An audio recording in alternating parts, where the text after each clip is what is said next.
Special mix চাউমিনের এই tasty ভার্সনটা মিস করলে আপনারই লস। আজ দেখাবো আমরা কিভাবে অথেন্টিক এই মিক্স চাউমিনটা তৈরি করি, যেটা দেখে ঘরেই তৈরি করে ফেলতে পারবেন এবং বাইরের খাওয়া ভুলে যাবেন। হোটেল এবং রেস্টুরেন্টগুলো চাউমিনের ভেজিটেবলের কালারটা কিভাবে অক্ষুণ্ণ রাখা হয় সহ অনেক সিক্রেট এবং অজানা টিপস এবং ট্রিক্স জানতে চলেছেন। চলুন শুরু করি। নুডলস সিদ্ধ করার জন্য সবসময় একটু বেশি পানি ব্যবহার করার চেষ্টা করবেন, তাতে ঝরঝরে হতে সহায়তা করবে। পানিতে লবণ দিতে হবে 1 চা চামচ, দিতে হবে সামান্য রান্নার তেল। তেলটা নুডলসটাকে ঝরঝরে হতে সহায়তা করবে। পানিতে বয়েল আসার পরে নুডলসটা ছাড়তে হবে। 1 প্যাকেট ড্রাগন নুডলস ব্যবহার করছি, যেটা সুপার শপগুলাতে পেয়ে যাবেন। পানিতে বয়েল আসার পর থেকে আনুমানিক 10 থেকে 12 মিনিটের মধ্যে সিদ্ধ হয়ে যাবে। আর নুডলস 90% সিদ্ধ করাটাই হচ্ছে বেস্ট, তাতে নুডলসটা ভাঙবে না এবং স্টিকিনেস আসবে না রান্নার সময়। সিদ্ধ হয়ে গেলে স্টেইন করে নিয়ে সাথে সাথে ঠান্ডা পানি দিয়ে ধুয়ে নিতে হবে, এতে স্টিকি ভাবটা কেটে যাবে এবং ওভার কুক হবে না। পানি ঝরে গেলে সামান্য রান্নার তেল দিয়ে দিতে পারেন, এতে একটার সাথে আরেকটা লেগে থাকবে না। স্টেইনারের উপরেই রেখে দিতে পারেন, তাতে বাড়তি তেলটা ঝরে যাবে। রান্নায় চলে যাব। প্যানে ভেজিটেবল অয়েল দিতে হবে 4 টেবিল চামচ। তেলটা একটু বেশি দিলে গ্লসি লুকটা আসে।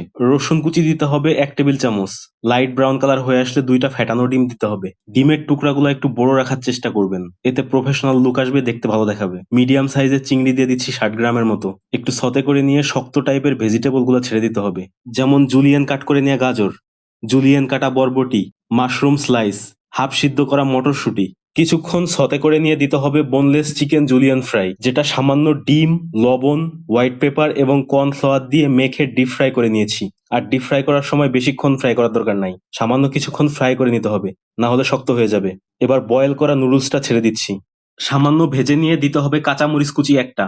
সিজনিং এর মধ্যে রয়েছে লবণ 1/2 চা চামচ, চিনি 1 চা চামচ, ডার্ক সয়া সস 1 চা চামচ, হোয়াইট পেপার 1/2 চা চামচ, চিকেন সিজনিং পাউডার 1 চা চামচ। চিকেন সিজনিং পাউডারটা অনেকে অ্যাভেলেবল পান না, এর বিকল্প হিসেবে ছোট ম্যাগি মশলার প্যাকেট ব্যবহার করতে পারেন, কাছাকাছি টেস্ট হবে।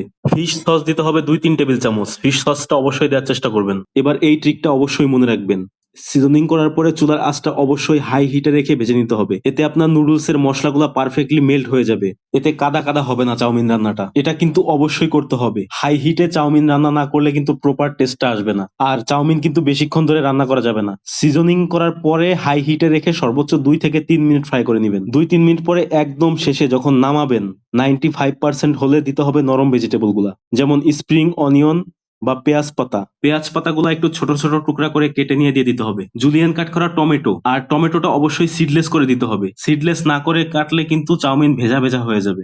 দিতে হবে ক্যাপসিকাম জুলিয়ান এবং চাইনিজ ক্যাবেজ। নরম টাইপের এই ভেজিটেবল গুলো নর্মালি কাঁচাই খাওয়া যায়, তাই অবশ্যই একদম নামানোর আগে ছেড়ে জাস্ট মিলিয়ে সার্ভ করে দিতে হবে। এই স্টেপ গুলো ফলো করলে দেখবেন আপনার চাউমিনের ভেজিটেবল গুলা পারফেক্টলি কুক হয়েছে এবং কালারও অক্ষুণ্ণ থেকেছে এবং আগের চাইতে আরো বেশি উজ্জ্বল হয়েছে কালারটা। আর অবশ্যই খেতেও হবে অসাধারণ। অথেন্টিক এই চাউমিনের রেসিপিটা শেয়ার করে নিজের টাইম লাইনে রেখে দিন। তৈরি করার সময় দেখে থেকে তৈরি করে ফেলতে পারবেন, সেভ করেও রাখতে পারেন। অনেকে চাউমিন রান্নায় চিলি সস ব্যবহার করে। চিলি সস ব্যবহার করলে চিলি সসের টেস্টটা পাওয়া যায়, কিন্তু অথেন্টিক চাউমিনের টেস্টটা পাওয়া যায় না। এই রেসিপিতে আমরা চিলি সসটা ব্যবহার করিনি। বাড়িতে অবশ্যই রেসিপিটা ট্রাই করবেন, আর কেমন হয়েছিল অবশ্যই মতামত জানাতে ভুলবেন না।